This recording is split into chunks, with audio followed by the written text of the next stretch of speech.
కొత్త ఆటోను కొని ప్రారంభించి 24 గంటలు గడవక ముందే గుర్తు తెలియని వ్యక్తులు చోరీ చేసి ఎత్తుకెళ్లిన దుర్ఘటన కొత్తవలస మండలంలోని మంగళపాలెం వద్దనున్న రెల్లి కాలనీలో చోటు చేసుకుంది.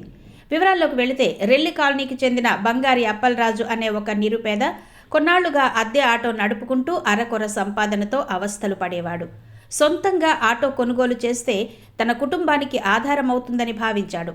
కుటుంబ సభ్యుల సలహాతో ఓ కొత్త ఆటోను కొనాలని డబ్బులు పోగేసుకునే ప్రయత్నం చేశాడు.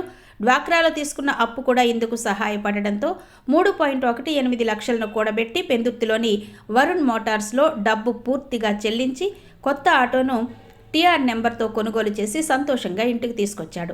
ఈ నెల 20న శుక్రవారం కుటుంబంతో కలిసి కొండడాబా చర్చి వద్ద పూజలు చేసి తన కొత్త ఆటోను ప్రారంభించాడు. ఆటోను ప్రారంభించిన అర్ధరాత్రి గుర్తు తెలియని దుండగులు తన ఆటోను ఎత్తుకెళ్లారని కొత్తవలస పోలీసులకు ఫిర్యాదు చేశాడు.